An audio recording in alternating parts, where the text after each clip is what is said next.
예, 모두 평안하셨나요? 예, 벚꽃도 이제 다 폈다 지고 좀 있으면 이제 금방 또 여름이 올 것 같습니다. 봄을 잘 즐기시면 좋겠네요. 오늘은 말라기서 강의 12번째입니다. 정의의 하나님이 어디 계시냐로는 두 번째 시간이고요.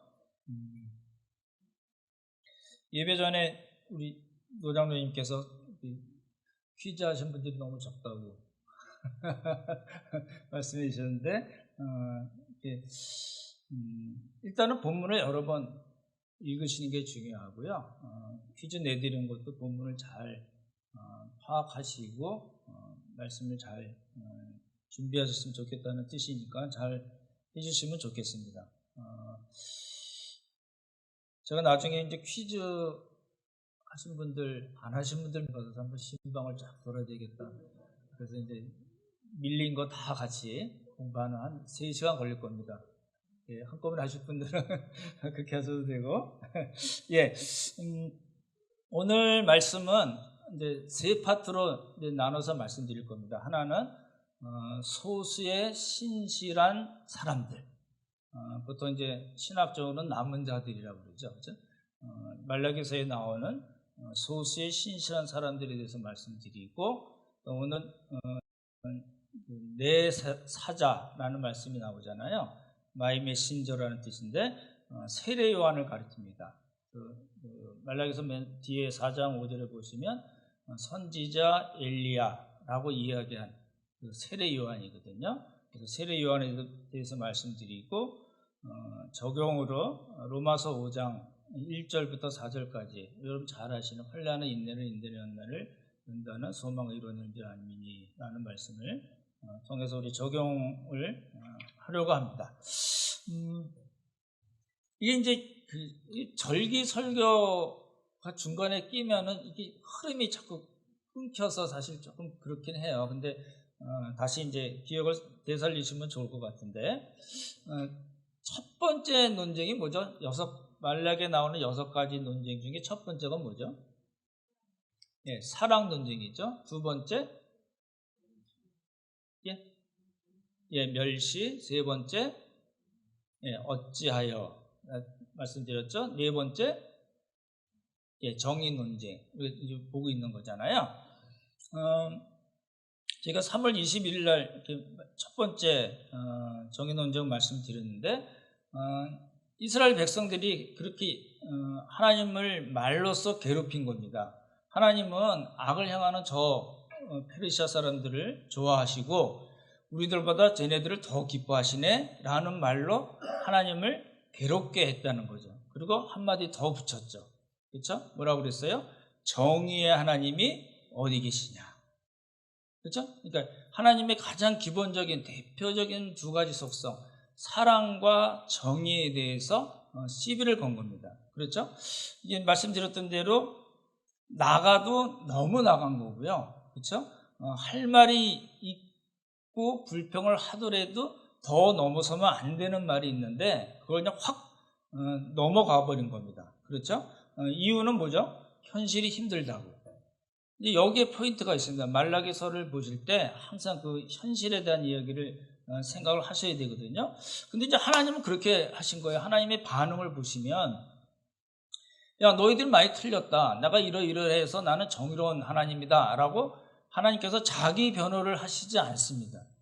자기 변호를 하지 않으실 뿐만 아니라 이것들 봐라 시키들, 그리고 하나님이 징계를 하시지 않고 페르시아 제국을 통해서 더 이스라엘 백성들을 더 어렵게 하시지도 않습니다. 하나님께서 쓰신 방법이 뭘까요? 말도 안 되는 이야기를 하고 있는 이스라엘 백성을 하나님께서 어떻게 다루셨을까요? 뭐라고 이야기하셨을까요? 그게 이제 오늘 3장 1절에 나오는 본문 말씀입니다. 3장 1절 한번 다시 읽어보면 좋겠네요.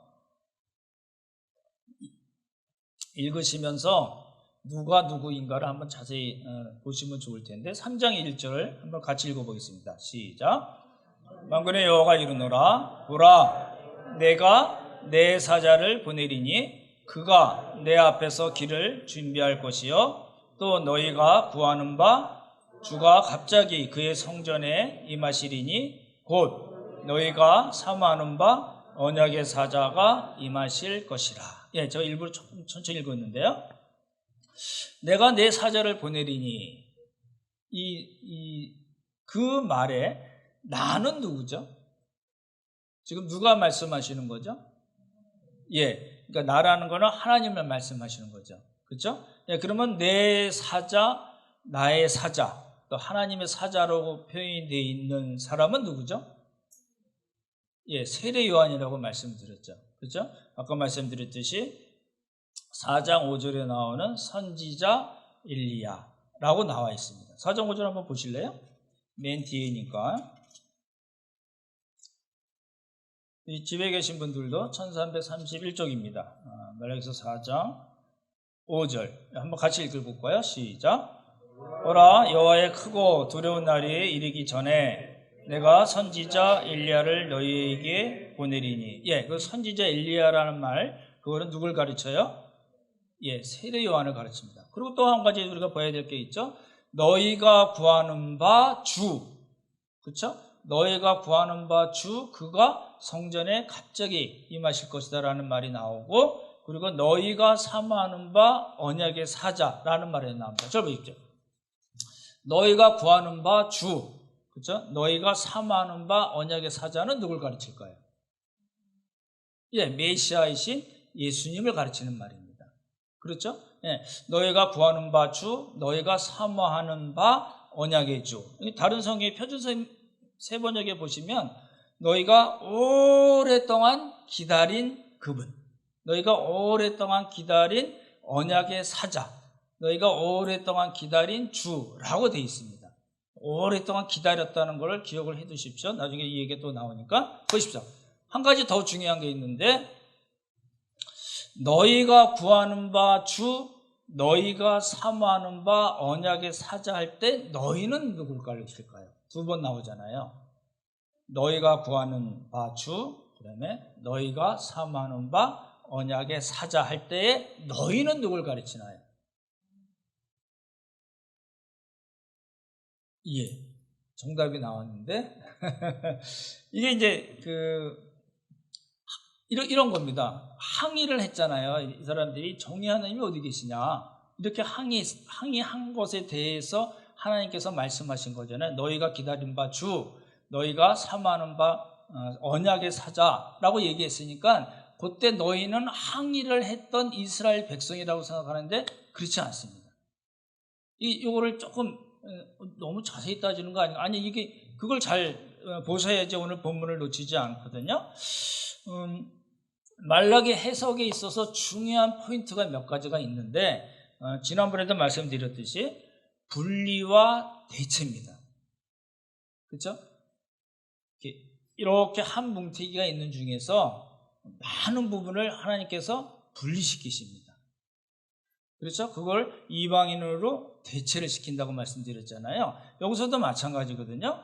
그러니까 이렇게 너희가 기다리는 바 주, 너희가 오랫동안 기다리고 있는 사모하는 언약의 사자라고 얘기하는 그때의 너희는, 다시요, 잘 들으시면 좋겠네요. 그때의 너희는 현실적으로 힘들고 불편하고 여러 가지 원하는 데 되지 않는다고 하나님을 원망하고 항의하는 사람들, 하나님의 사랑과 정의에 대해서 불신하고 정의의 하나님이 어디 계시냐고 항의하고 불평하는 사람들이 아닙니다. 그 사람들이 아니고, 이스라엘 공동체가 이렇게 있으면, 말라기 시대에 공동체가 이렇게 있으면 이 많은 대부분의 사람들은 너희에 해당되지 않습니다. 그렇게 읽으셔야지 말라기가 정확히 읽혀지거든요. 그럼 이 사람들은 누구냐면 현실을 뛰어넘어서 동일한 같은 상황에 있는 사람들이에요. 같은 시대에 살고 있기 때문에 같은 상황에 있기는 하지만 그 현실을 뛰어넘어서 하나님의 약속을 신실하게 믿고 의심치 않는 소수의 남은 자들을 가르칩니다. 왜 그럴까요? 너희가 기다리는 바 주, 이게 좀 표현이 조금 이상하게 바가 들어가서 너희가 기다리는 주 이렇게 해도 되는데 좀 옛날 틱하죠? 너희가 기다리는 주, 너희가 사모하는, 너희가 오랫동안 기다린 그 언약의 사자, 너희가 사모하는 그 언약의 사자, 이렇게 표현하면 좋은데, 어찌됐든 간에 그때의 너희는 이스라엘 전체를 가르치는 것이 아니라 신실하게 하나님의 약속을 믿어 의심치 않고 소망을 갖고 살아가는 사람들입니다. 그 사람들, 왜냐하면 그 사람들이 주 언약의 사자를, 메시아죠, 메시아를 오랫동안 기다리고 오랫동안 사모해 오고 있는 사람이기 때문에 그때의 너희는 모든 일반 이스라엘 백성 전체를 가르친다고 볼 수가 없습니다. 그렇게 이제 분리를 해서 생각하시면 좋을 것 같고요.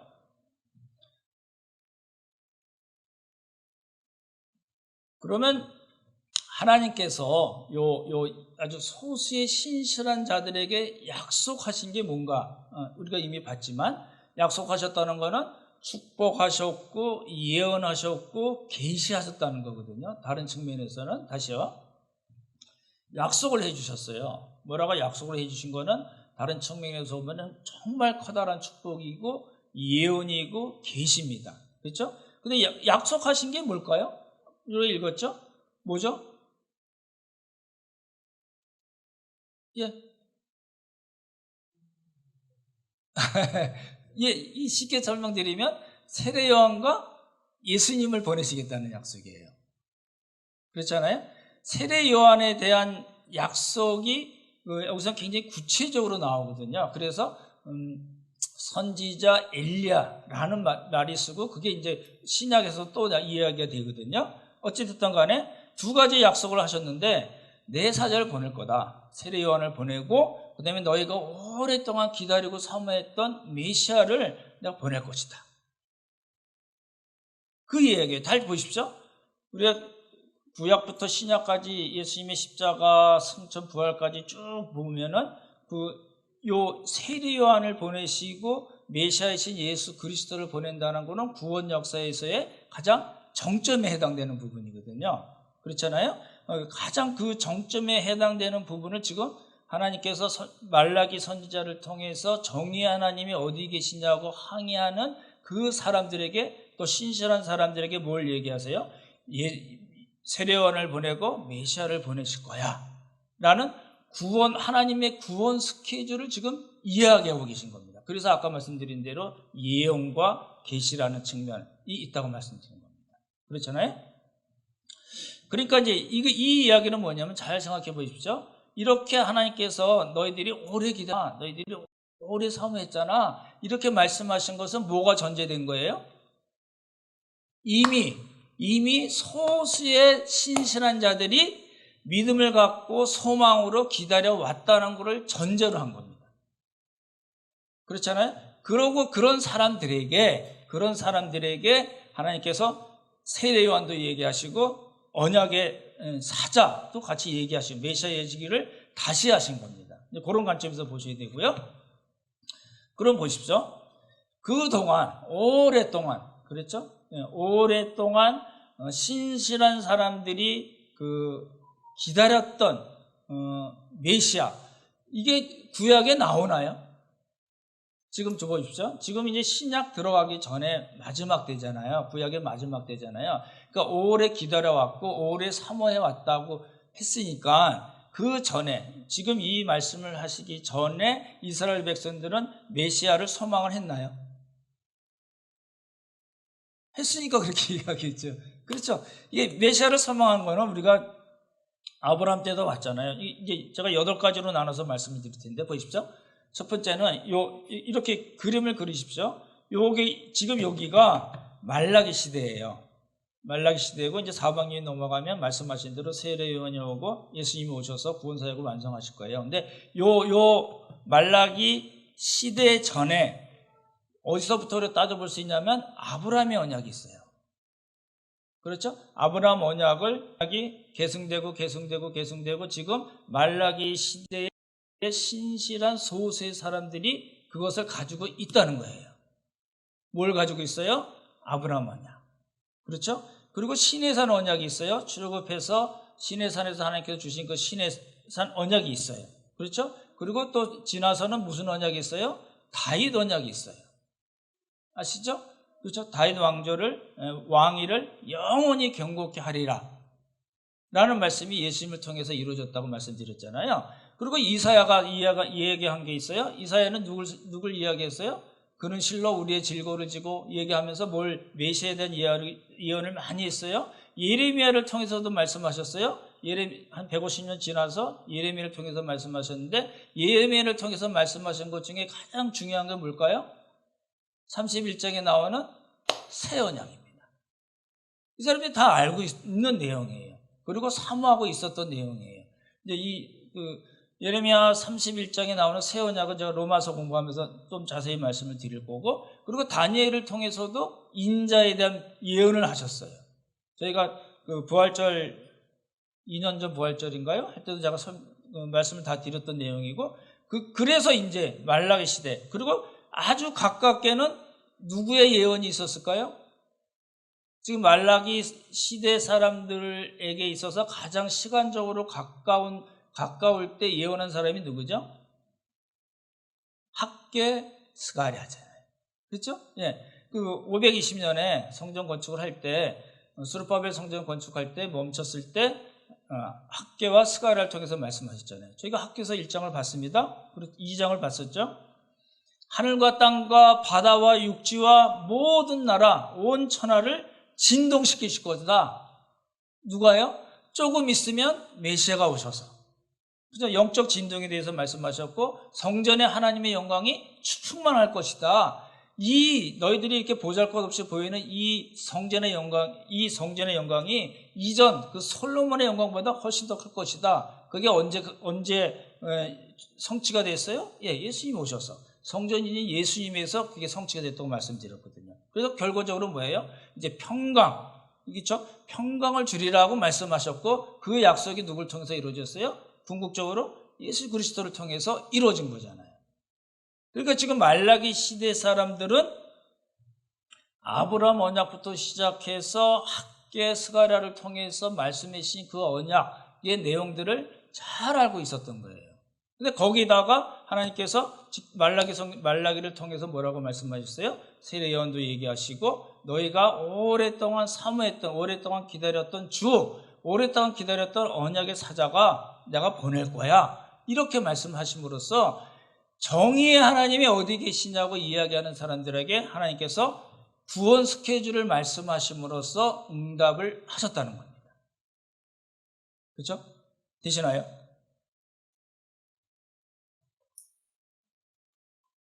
근데 이제 우리가 봐야 될 건 뭐냐면, 이러한 아브라함 언약부터 시작해서 말라기 시대 사람들까지 된 이 믿음의 계승, 그렇죠? 믿음이 계승이 되어야 된다는 얘기를 많이 하잖아요. 이거는 말라기 시대에 있어서는 대제사장이나 제사장 때문에 된 것이 아닙니다. 거짓 선지자, 뇌물을 받고 거짓 예언을 하는 그런 사람들 때문에 된 것도 아니고, 귀족이나 부자들 때문에 된 믿음의 계승이 된 것도 아닙니다. 그렇죠? 그러니까 구약 성경을 자세히 보시면 두 개의 영적 라인이 나타납니다.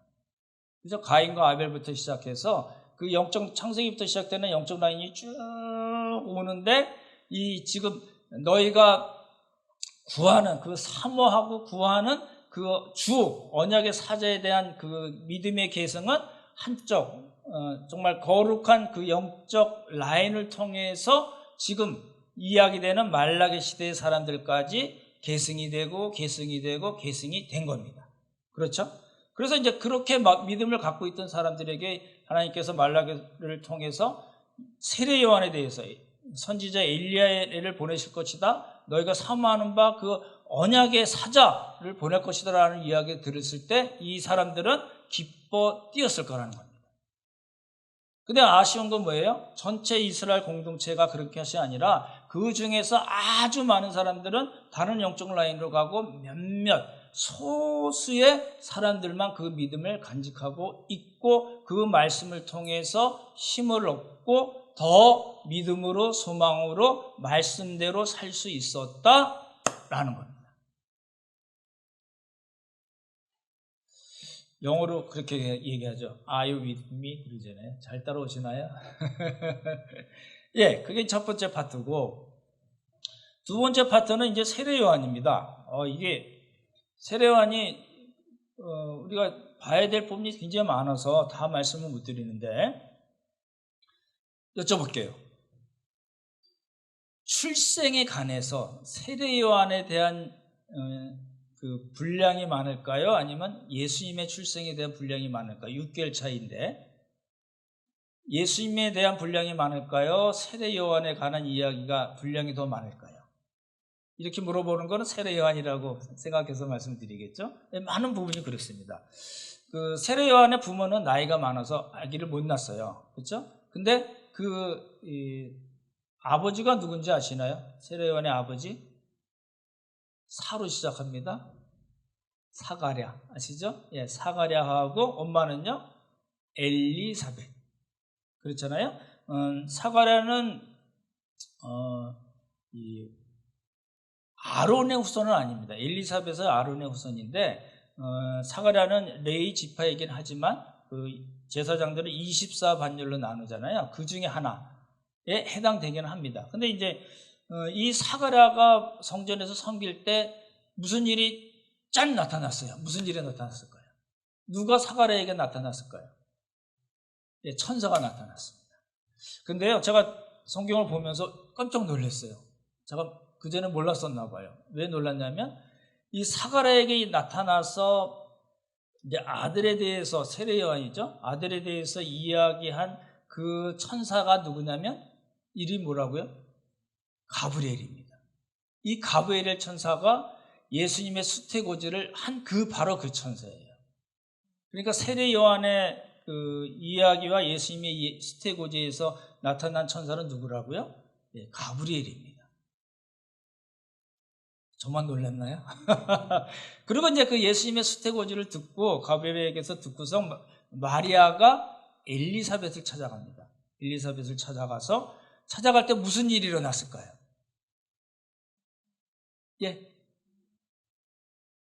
예, 마스크 쓰고 얘기해서 잘 안 들리는데 아이가 복중에서 뛰어노는지라. 이 아이가 누구죠? 어느 배에 있는 아이죠? 엘리사벳. 예, 엘리사벳의 배에 있는 그 아이가 세례 요한이 복중에서 뛰어놀았대요. 왜 그랬을까요? 생각해 보셨나요? 지금 마리아에게 벌써 수태고지를 하고 난 다음이거든요. 그래서 세례 요한이 한 것 중에 가장 첫 번째 한 일이 뭘까요? 좋아서 뛰어놀았어요. 그랬어요. 성경 나중에 한번 찾아보십시오. 그리고 이제 이 세례 요한이 태어나고 할례를 받을 때 이웃이나 친척들이 그 이름을 지어주는데 사가랴는 말을 못한 상태였잖아요. 뭐라고 이야기했냐면 자기 아버지 세례 요한의 아버지를 이름을 따라서 사가랴라고 하자 막 이랬는데 반대한 사람이 엘리사벳이에요. 엘리사벳이 아니에요. 요한으로 해야 돼요. 이렇게 얘기했어요. 아니 너희 집에 요한이 없잖아. 있던 사람들의 조상들이 이름을 많이 지었으니까 그래서 그럼 사가랴에게 직접 물어보자. 남편 사가랴에게 물어보자 그랬더니 사가랴가 뭐라고 썼어요? 서판에다 썼는데 요한 이렇게 썼어요. 그래서 사람들이 놀라죠. 그리고 나서 이제 사가랴가 말을 하는데 잘 보십시오. 이제 말을 할 수 있게 됐는데 뭘 했냐면 예언이 나와요. 사가랴의 예언이 나와요. 아까 마리아가 엘리사벳을 방문했을 때는 그때 나오는 아주 유명한 노래가 마리아의 찬가예요. 굉장히 길게 하나님의 구원 역사에 대해서 쭉 얘기한 게 나오는데 요 세례 요한의 아버지 사가랴도 예언을 해요. 예언을 하는데 뭐라고 얘기를 하냐면 시간상 제가 설명만 드릴게요. 아브라함의 언약대로 구원의 뿔을 다윗의 집에 세우셨다 이렇게 얘기해요. 잘 보시죠. 지금 제가 아까 말라기 시대의 그 소수의 신실한 사람들이 가지고 있었던 믿음이 아브라함 언약부터 시작됐다고 말씀드렸잖아요. 그렇죠? 아브라함, 시내산, 다윗, 이사야, 예레미야 쭉 말씀을 드렸잖아요. 그때 지금 사가랴가 한 말 중에 뭐냐면 아브라함의 언약대, 그 아브라함의 언약의 믿음이 계승이 됐다는 걸 의미하고요.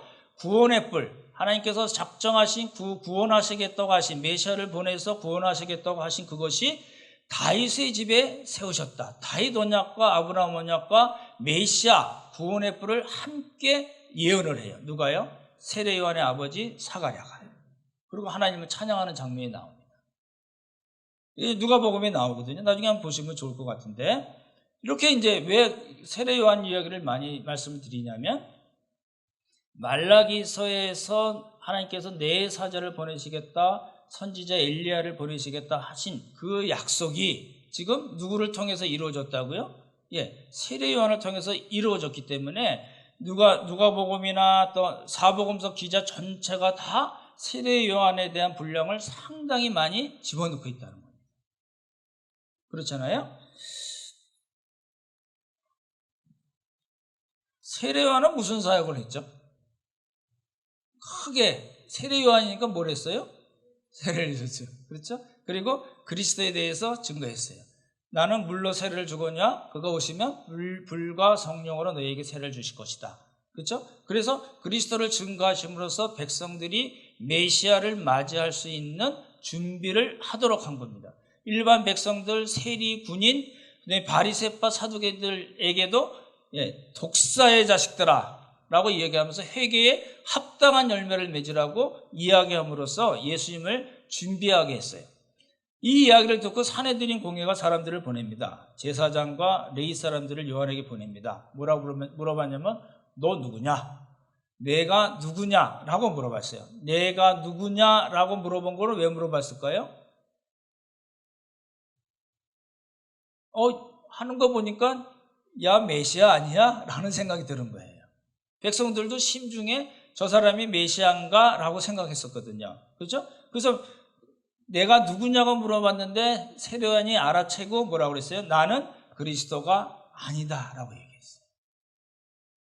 그래서 지금 우리가 말라기서에 나온 그 선지자 엘리야 하나님의 사자가 지금 실제로 400년 후에 세례 요한이 와서 어떤 일을 하는 걸 보는 거거든요.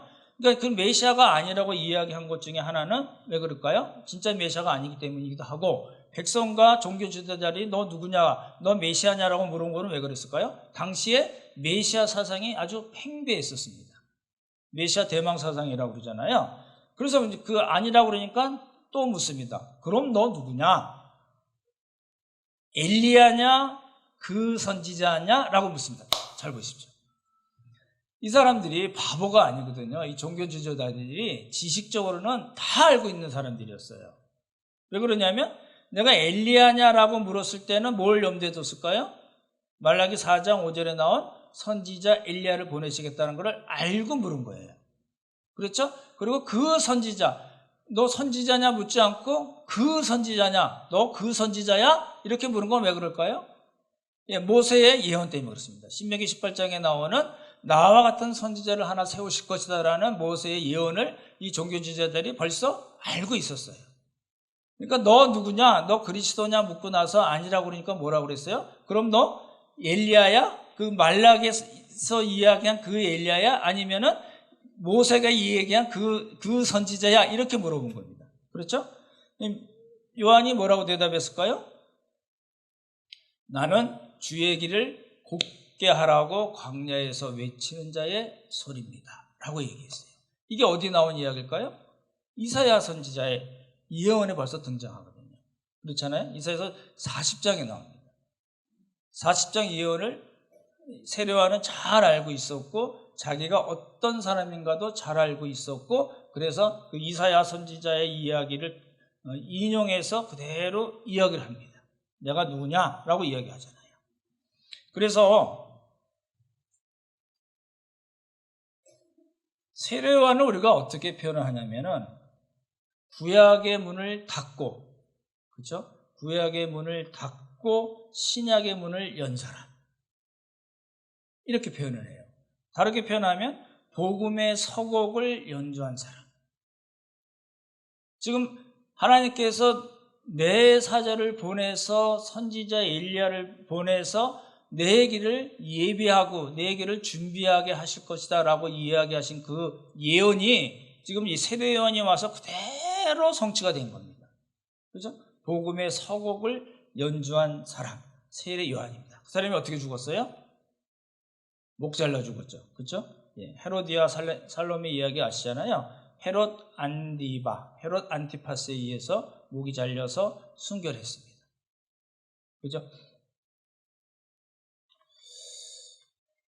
이제 다시 말라기서 돌아가 보면 많은 사람들이 율법대로는 살지 않아요. 하나님을 멸시해요. 사랑과 정의에 대해서 불신해요. 그죠? 더러운 것으로 하나님께 더러운 예배를 드리면서도 현실적으로 힘들다고 하나님께 불평을 하고 있어요. 사랑이 없고 정의가 없는 하나님. 하나님 존재 자체를 부인하는 겁니다. 그렇잖아요? 그런 사람들에게 하나님께서 뭐라고 말씀하시냐면, 특별히 소수의 신실한 자들을 향해서 하나님께서 뭐라고 말씀하시냐면, 내가 내 사자 선지자 엘리야를 보내고, 그리고 너희들이 오랫동안 사모하고 기다렸던 그 메시아를 보낼 거야 라고 말씀하심으로써 이 많은 사람들에게 말씀하신 것이 아니라 소수의 신실한 자들의 믿음을 더 공고하게 하시고 그들의 소망을 더 굳세게 하시고 하나님의 말씀대로 살게 하신 것입니다. 제가 3가지를 말씀드렸어요. 뭐라고요? 믿음대로, 소망대로, 말씀대로. 그렇죠?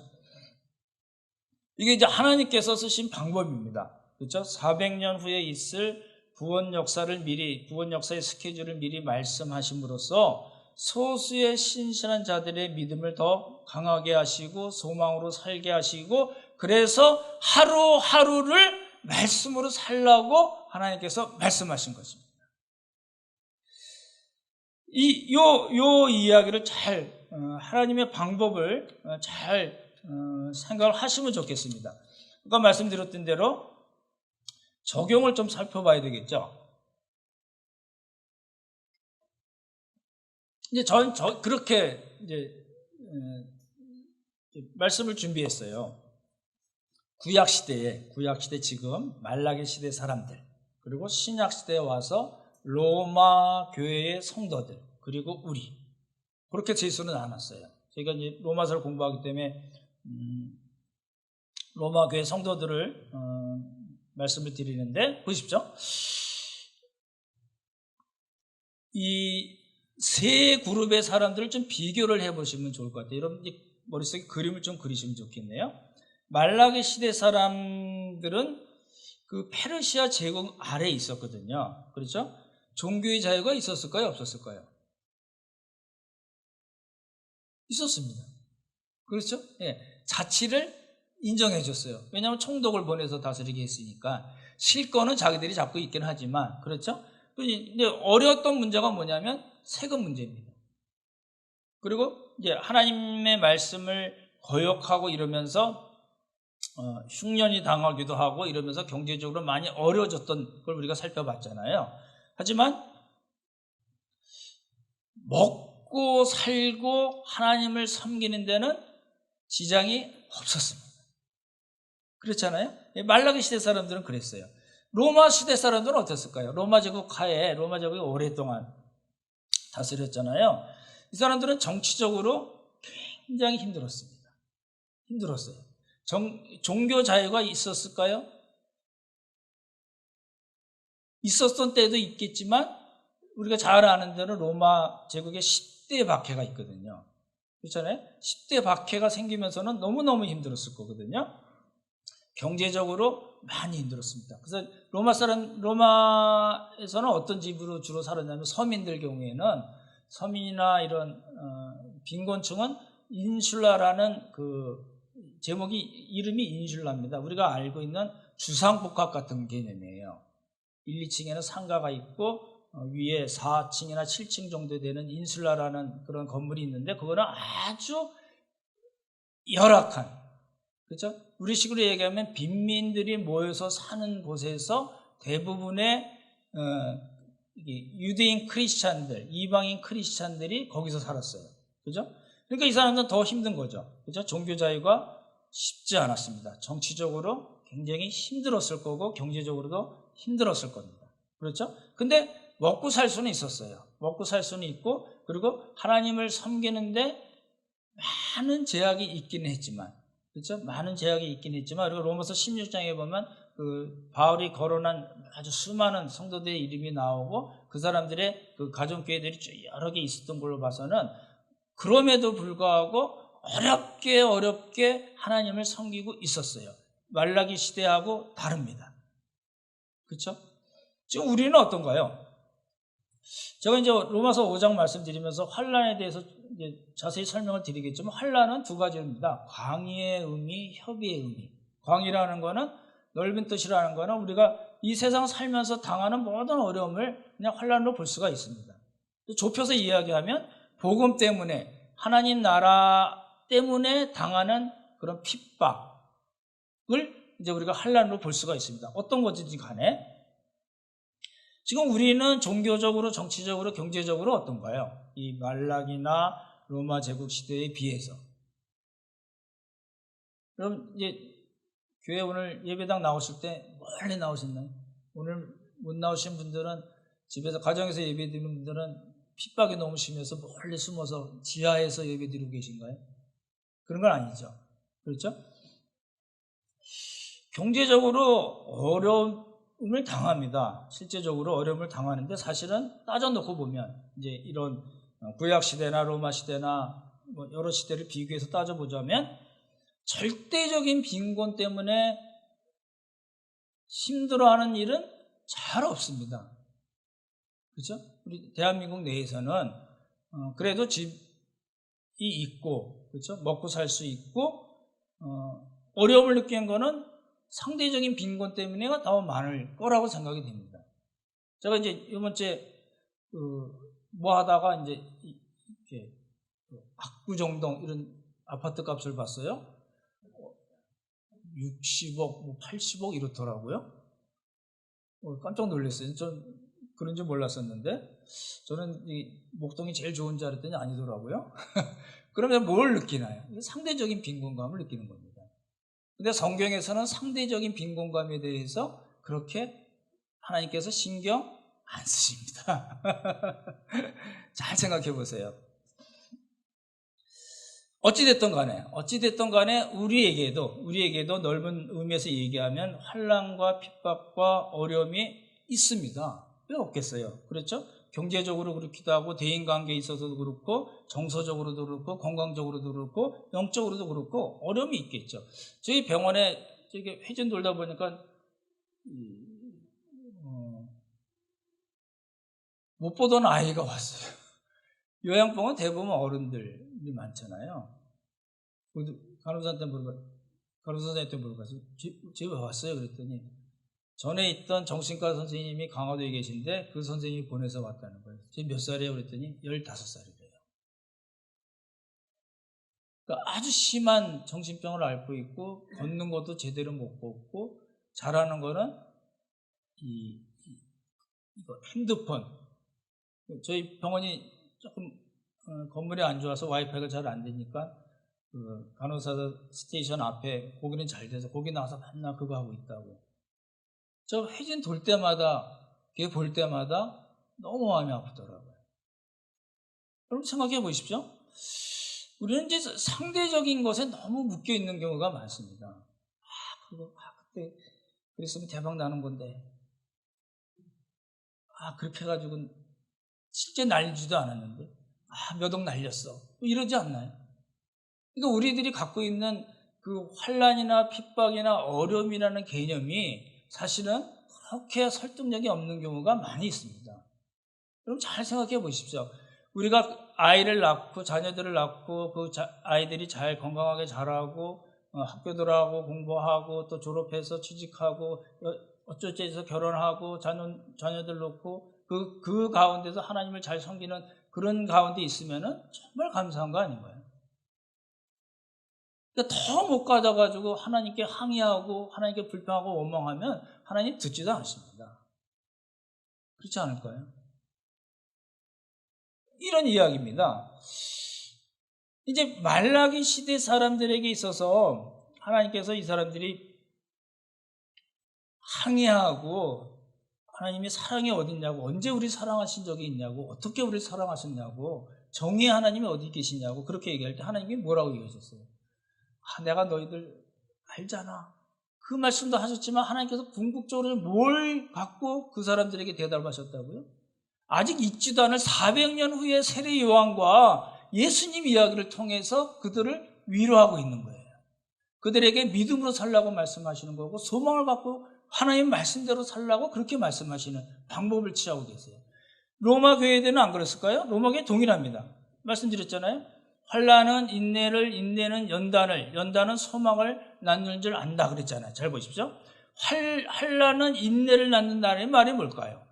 환난을 당하면 인내가 저절로 생긴다는 이야기가 아닙니다. 그 환난을 당할 때 우리가 인내를 배우게 된다는 거예요. 여러 가지 어려움 겪죠. 그 어려움을 겪으면서 하나님의 사람들에게는 어떤 일이 일어나냐면 하나님을 의지하고 점점 더 인내하게 그렇게 해서 하나님께서 만들어주신다는 거예요. 그 인내를 알게 하신다는 거예요. 그럼 인내는 연단을 낳는다고 그러죠? 잘 생각해 보십시오. 인내하면 연단이라는 게 그냥 달랑 생기나요? 그 얘기가 아니고요. 환난을 당하면서 인내를 하게 하시고 그러면서 우리에게 주시는 것. 다시요. 환난을 당하면 어쩔 수 없이라도 또 믿음으로 우리가 하나님께서 주신 힘으로 그걸 견디게 돼요. 환난 당했는데 확 죽어봤다는 사람 보셨나요? 없어요. 예수 믿는 사람 없어요. 그렇게 될 수가 없어요. 환난을 당했는데 내 안에 계신 성령께서 말씀으로 형제자매들을 통해서 어떤 환경을 통해서라도 우리를 인내하게 하세요. 그래서 자꾸 매도 맞아보면 맷집이 생기잖아요. 그러니까 인내하게 돼요. 그 인내하게 되면서 우리에게 생기는 게 뭘까요? 연단인데 연단의 뜻이 뭘까요? 영어 성경에 보면요. 캐릭터로 되어 있어요. 캐릭터. 프로븐 캐릭터. 하나님께서 인정하시는 신앙 인격이 생긴다는 거예요. 잘 생각해 보십시오. 환난을 우리가 그래서 하나님 나 환난을 주십시오. 그 얘기가 아니고 우리가 세상 살면서 여러 가지 많은 일들을 당하잖아요. 그걸 통해서 우리가 인내를 배우게 돼요. 그 인내를 배우면서 우리 안에 생겨나는 게 뭘까요? 하나님께서 인정하시는 야, 너 정말 잘했어. 하나님이 다 해놓으시고 하나님이 힘주시고 이기게 해놓으시고서도 하나님 뭐라고 그러세요? 야, 너 정말 잘했어. 정말 잘했어. 하나님이 인정하시는 그런 신앙 인격이 우리에게 생기게 하신다라는 거예요. 그런 의미에서 환난은 인내는 이야기하고 마지막에 뭘 이야기해요? 소망을. 무슨 소망일까요? 그러니까 내가 1억에 샀는데 하나님 100억으로 해줄 줄 믿습니다. 이 소망인가요? 아니에요. 그런 소리 하지도 마세요. 뭘 소망하나요? 거꾸로예요. 인정받은 신앙 인격은요, 세상에 눈을 돌리지 않습니다. 다시요. 어찌됐든 간에 어려움을 당해서, 환난과 핍박, 어려움을 당해서 우리가 인내하게 되면서 우리 안에서 형성되는 하나님께서 인정하시는 그런 신앙 인격은 우리의 눈을 세상으로 돌리지 않습니다. 갈 수가 있죠. 다시 원위치. 저거 볼 수 있잖아요. 아니야, 그거 아니야. 원위치. 이렇게 만드신다는 거예요. 그러면서 뭐예요? 하나님께 하나님 나라의 소망을 주게 하신다라는 게 로마서 5장에서 이야기하는 환난은 인내를, 인내는 연단을, 소망은 이라는 이야기입니다. 잘 이해를 하시면 좋을 것 같아요. 바울이 한마디 더 붙입니다. 근데 그 소망 가졌다가 나중에 쪽팔리면 어떻게 해요? 표현이 그렇죠. 소망이 부끄럽지 않은 이유를 이야기해요. 뭐라고 얘기해요? 성령을 통해서 우리에게 하나님께서 퍼부어 주시는 그 하나님의 사랑이 있기 때문에 우리가 갖게 된 소망은 부끄럽지가 않다는 거예요.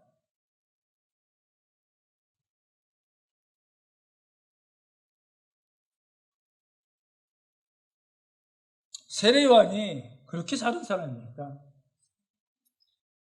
말라기를 통해서 말씀해 주시는 그 선지자 엘리야, 하나님의 사자, 우리가 알고 있는 그 세례 요한이 그렇게 사는 사람이고요.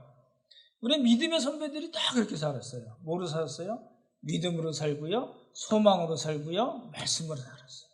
그럼 어떡하라고요? 우리 역시. 우리 뭘로 살아야 되나요?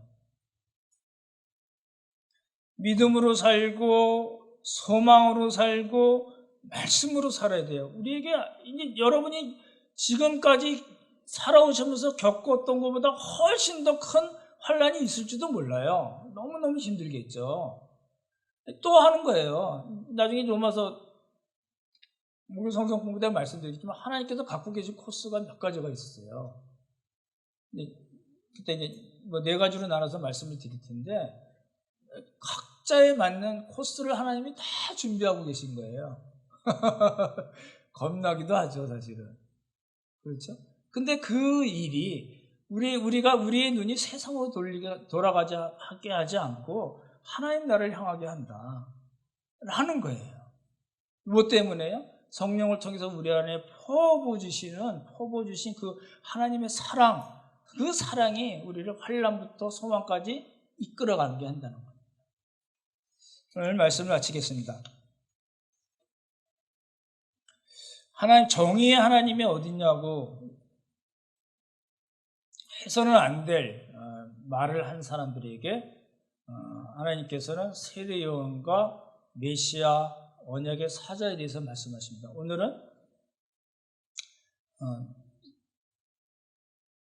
세례요한에 대해서 말씀드렸습니다. 이게 그거잖아요. 세례요한이 한 일은 뭐죠? 길을 닦는 거예요. 옛날에는 왕이 행차하기 전에 미리 사람을 보내죠. 메신저를 보내서 왕이 오신다. 그럼 뭐예요? 총수하고 난리치죠. 뭐 길을 쫙 닦잖아요. 그렇죠? 이사야 표현에 그렇게 높은 게 낮아지고 낮은 게 제대로 되고 그 얘기가 나오잖아요. 세례요한이 한 거는 길을 닦고 나팔을 분 거예요. 왕이 오신다. 맞이할 준비를 하라.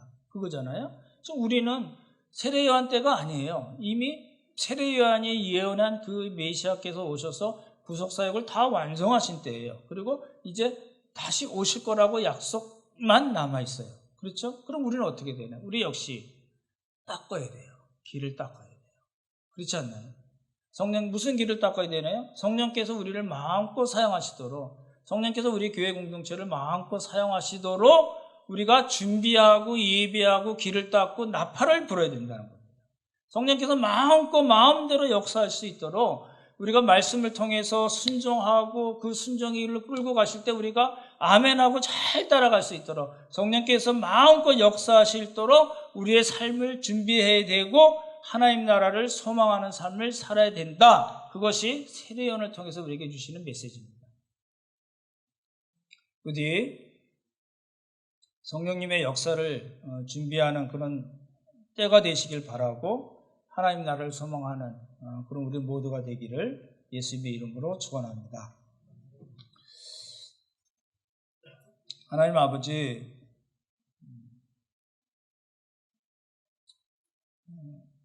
우리는 참 우리의 눈을 어떻게 할지 몰라 합니다.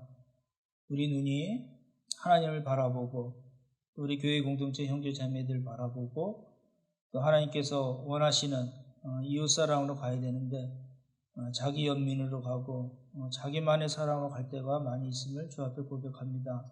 하지만 하나님 아버지, 오늘 말씀을 통해서 우리 자신을 다시 살펴보게 하시고 우리의 눈이 어떻게 가 있는지 또 우리가 어떻게 하나님께서 역사하심을 예비하고 준비해야 되는지 우리 자신을 말씀에 비추어서 잘 살펴보도록 주님께서 함께 하시고 그 말씀대로 사는 우리 모두가 되도록 주님 복을 허락하여 주시옵소서. 아버지네 감사드리오며 귀하신 예수님 이름 받들어 기도드렸사옵나이다. 아멘.